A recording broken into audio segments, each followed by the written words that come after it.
the variety of decisions you can make during a task has reduced a lot over the years. And now you have these massive gaggles and very fast tasks going along ridges, and this has led to a big increase in the risks taken and much less variation in the way that pilots can fly the task. There's two big problems with the drag noodles.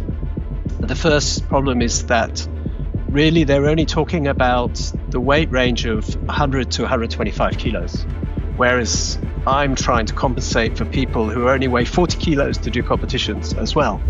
MRT is multi-radius turn points. So what it means is that if you are a lighter weight pilot, then you can have a bigger radius. And this negates the performance advantage which those guys have. Hello and welcome back to Paragliding Atlas. I'm your host Aninder Singh, and joining me today is a man who has worn many hats. From designing some of the most pioneering gliders to revamping the scoring system, Bruce Goldsmith is coming out with solutions one way or the other. Bruce, welcome to the show.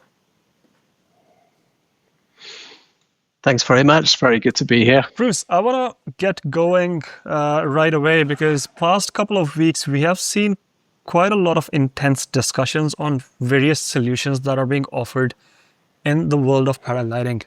And scoring seems to be a big pain point in one of them. And I'm pretty sure the audiences that are tuning in can relate to our previous episode where Luke clearly mentioned that the way designers put out their designs in the gliders, a lot of it depends on how the scoring is carried out. So just to get started, why haven't we been able to figure out scoring even after 3 or 4 decades of modern day paragliding? Well, I think that the goalposts have been moving a lot, so things have changed and the way tasks are done has changed a lot. I mean, when I first started doing competitions, it was all about open distance. And the first competitions I was doing, we had open distance every day. So we just fly as far as you could every day. And that was a very famous competition in Como in northern Italy. And so the whole thing was based on distance flying and flying far. But now it's all about racing. So the goalposts have completely switched. Everything has changed. So from distance to speed. Bruce, a lot of times it's said that the way we chase glory at the highest level is somehow incentivizing risk over tactics. Your goalpost change analogy, do you think somehow we have completely moved away from the fact that there was a time when we were chasing smarter decision making, and right now it's all about who can go out there and deal with the most amount of turbulence or mayhem? Yeah, I think that the variety of decisions you can make during a task has reduced a lot over the years. And now you have these massive gaggles and very fast tasks going along ridges, and this has led to a big increase in the risks taken and much less variation in the way that pilots can fly the task. So let's say when it comes to compensating the field, we have struggled with the question of ballast for quite a long time, where size has pretty much defined on how your glide will be or what your performance will be. So you have seen the industry evolve for more than 4 decades, I believe, be as a racer yourself or as a designer or somebody who kind of goes behind the legislation. Can we hope for an eventual solution in near future, or is this a debatable topic that will more or less reach a stalemate because the opinions will always differ and we humans will find it hard to come to consensus for when it comes to chasing glory and deciding who's the best in the sky? Well, I think part of the problem is the way the rules have been written, but people have actually been ignoring this issue of size, and the size problem has become worse and worse over the years. One of the classic problems is the problem of the load test for gliders. And normally, most manufacturers, they load test the large size and then put the large lines on the smaller size gliders, which obviously increases the performance advantage for big gliders. And also the way that the tasks have been run and the way that pilots and competitions always go to the strongest places in the world at the strongest time of the year. Before, we used to often do competitions in weak conditions, and when you have weak conditions, then the lightweight pilots have an advantage. But nowadays, they just cancel the tasks if the conditions are weak, or they just go to the strongest places in the world at the strongest time of the year. So as this has become a growing problem over the years, I've been trying over the last 8 to 10 years to come up with a solution to solve this issue. And so we ran the Weightless competition, where we were using the competition and all the pilots as guinea pigs to try different kinds of systems to see what we could do to overcome this problem of the big weight advantage that people have. Okay, just out of curiosity, because Weightless and MRT have been thrown around quite a lot in the discussion forums the past few days. Are these the same branches of one solution, or are these two completely different things that we're talking about here? MRT being the multiple radius turn point for our audiences. Yeah, Weightless was a series of competitions which I set up to investigate ways in which weight would not count in competitions. So that was the competition. And we started by having weight classes, which is the obvious solution. And so we had 3 weight classes. They were up to 80 to 100, and above 100 kilos. And we ran the first competition like this, and we actually found it made it worse, not better, because part of the idea is that people don't need to carry ballast. And so when you have those weight classes, everybody just ballasted up to the top of their class. So it just ended up with everybody carrying lots of ballast. So it was exactly the opposite of the effect we wanted. Okay, I'm going to quickly compare this to the drag noodles that have been making waves in discussion forums as well. From your perspective, of course, they look ugly. They are negating the fact that we wanted to reduce drag in the first place, and a lot of pilots are opposed to it. From your point of view, is this matching that solution, or is this better, or is this falling short? What do you think when we are comparing these two solutions? Yeah, for me, there's 2 big problems with the drag noodles. The first problem is that really they're only talking about the weight range of 100 to 125 kilos, whereas I'm trying to compensate for people who only weigh 40 kilos to do competitions as well. So we're talking about the full range of pilots. And when you look at the weight range of, say, 100 to 125 kilos, the performance difference is about 5%. So this you can manage to adjust with Noodles. But when you're talking about the difference between, say, 65 kilos and 125 kilos, so that's the difference between an extra small to an extra large, then you're talking more like 20%. And drag noodles, there's no way you can compensate 20% of performance difference with the drag noodles. To make it even more simpler, I'm just trying to break down the whole thing in a way that we all can fathom what exactly is going on.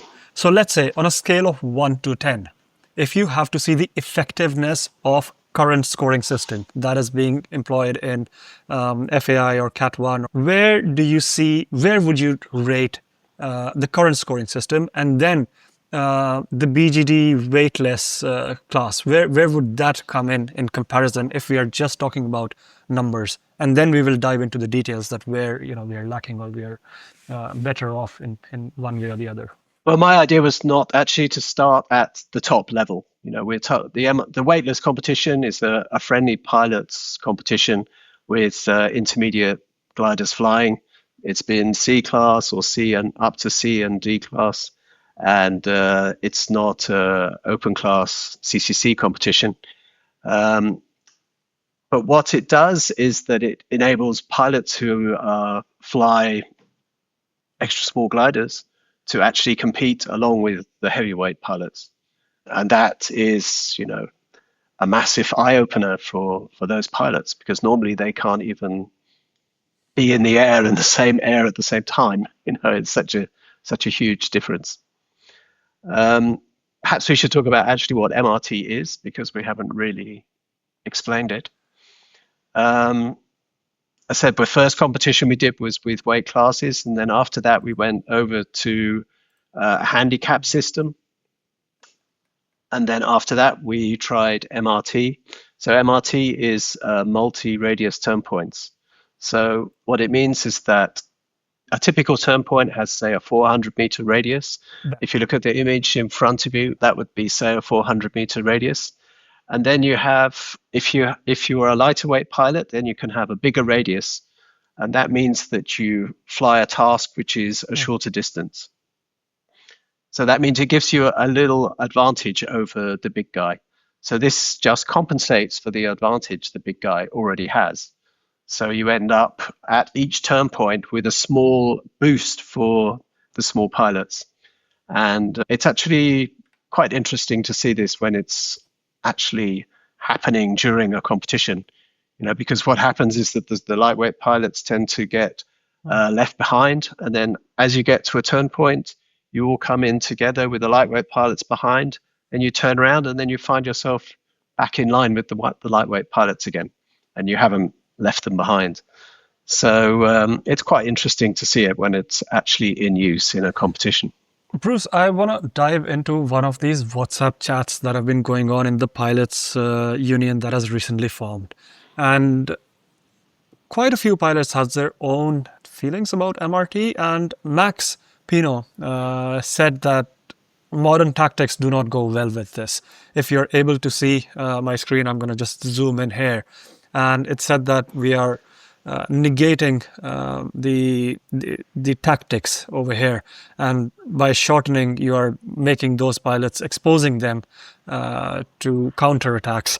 But more than that, something that really caught my eye is that if Stan clearly mentioned that if we are turning before the trigger, because he said that a lot of thermal sources is where the waypoint is placed by the task committee. So if small pilots might be turning before, then they do have a disadvantage. So let's try and visualize that in this image. And is there a way forward, or, it's like, yeah, we can't really please everyone, but at least it gives us more possibilities? Well, it's actually very easy to answer that point. I mean, thermals are in some places and not in other places. And sometimes when you are going to a turn point, you might need to go a bit further to find a thermal, and sometimes it can go the other way. You find a thermal and then the others have to go out a bit.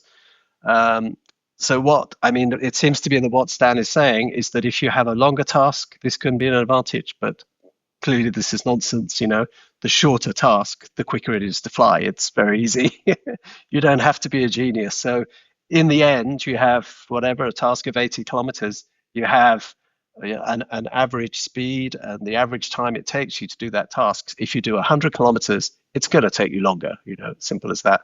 And you gain some, you lose some, but in the end, everything averages out. So I would say this is really a false criticism of the system. Fair enough.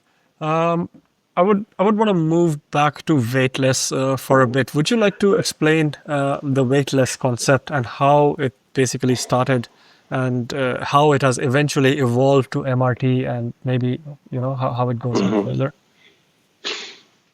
Can I quickly go back to the last messages? That it's interesting to note that they're all coming from 2 out of 3 is coming from big pilots, very large pilots.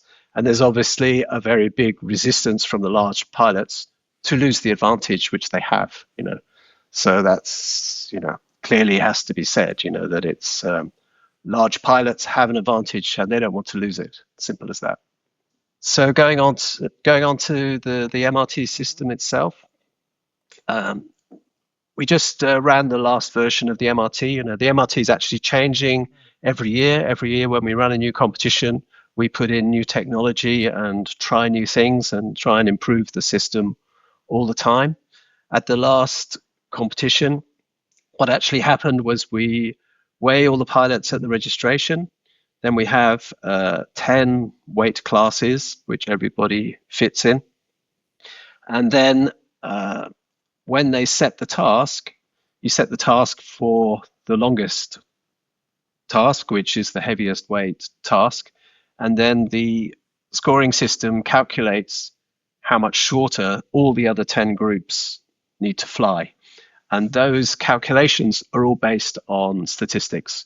They're just based on analyzing previous competitions and the performance of different weight gliders.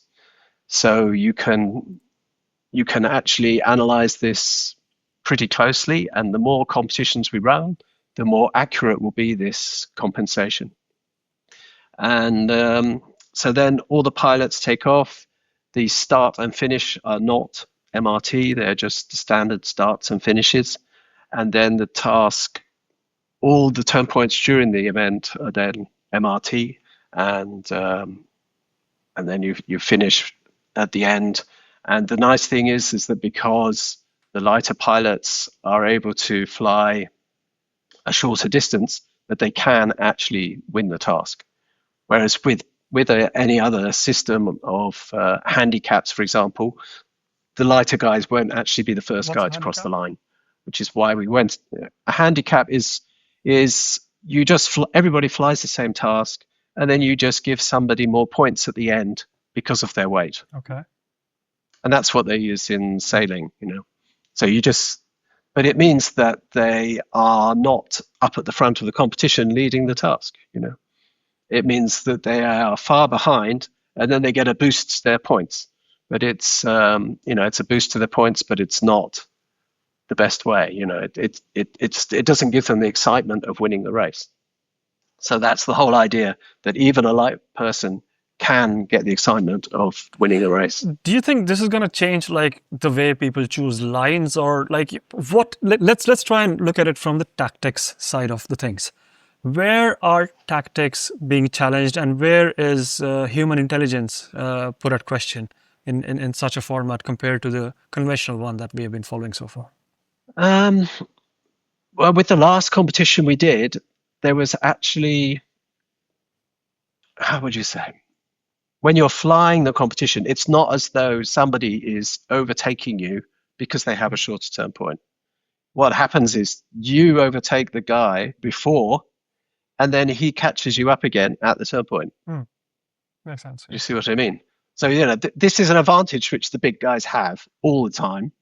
And then this gives the guys who are behind a little boost to catch up with the lead guy, because of the extra weight that he has.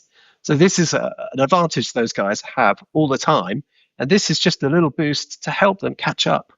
It's you're kind of explaining it the wrong way around. People were talking about it being fair, but it's actually completely unfair right now, and we're trying to make it more fair. I do agree that the ballast thing, which is being offered by a solution, isn't the most viable answer to all of these questions. But what I'm wondering is that let's say conical end of speed section was kind of similar, that you have to you are incentivizing coming in higher. So in here, when we are going in for the smaller radius turn point, you probably need a lot more height, and you will need to circle a lot more than the person who is coming in for the bigger radius turn point.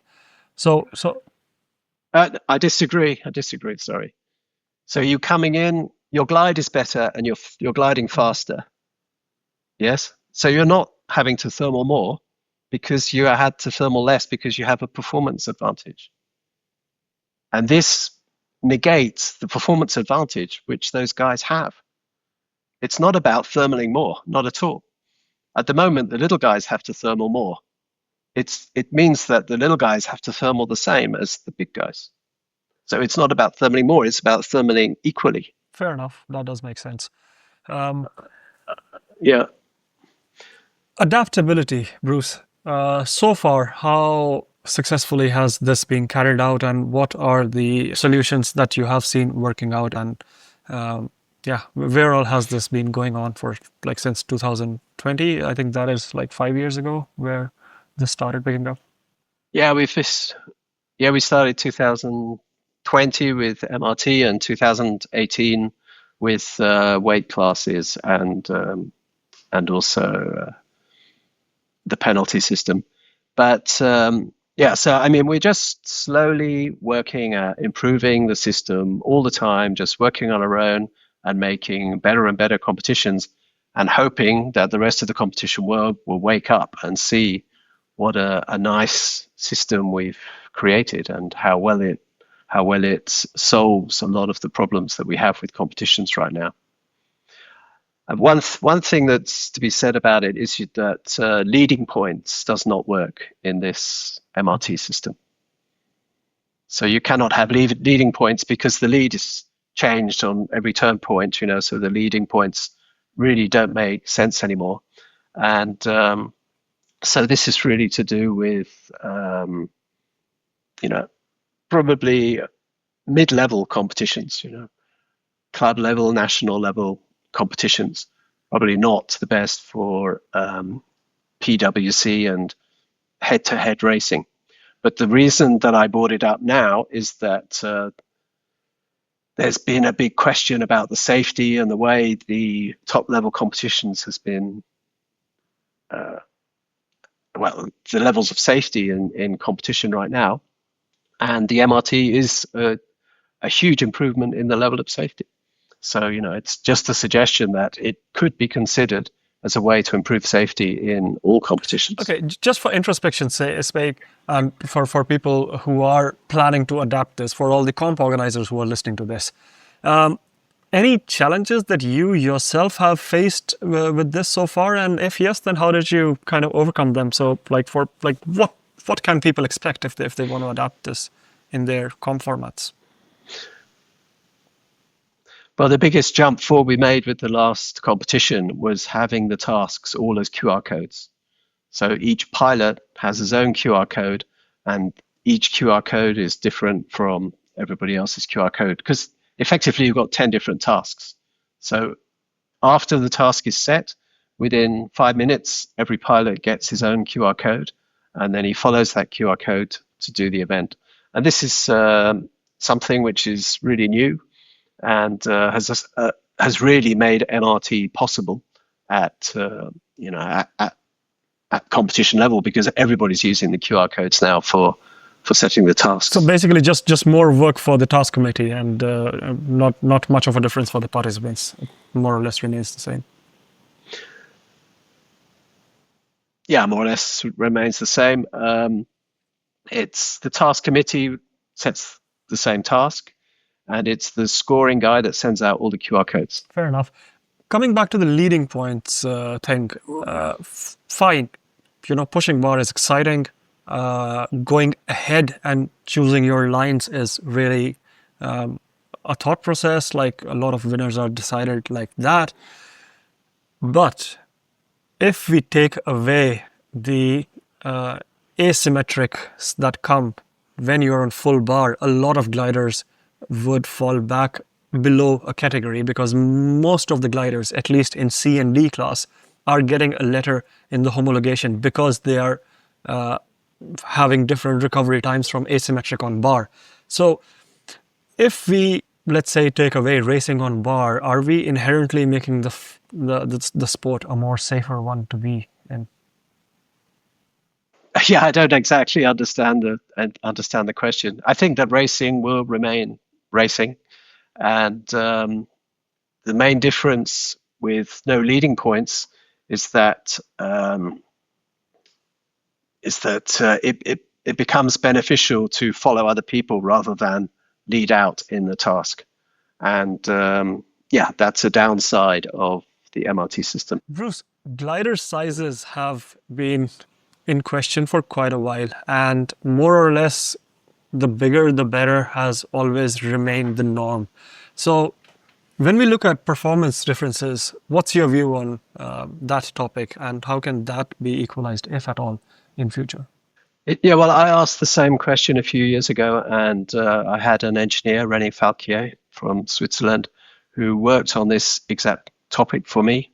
And he was able to analyze the difference between an extra small glider to extra large glider and precisely calculate all the differences in performance between extra small to extra large.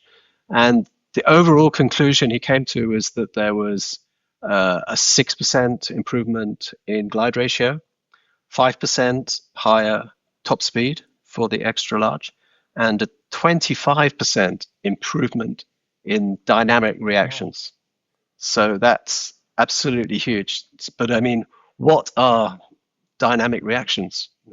I mean, dynamic reactions is the way that the glider reacts to turbulence.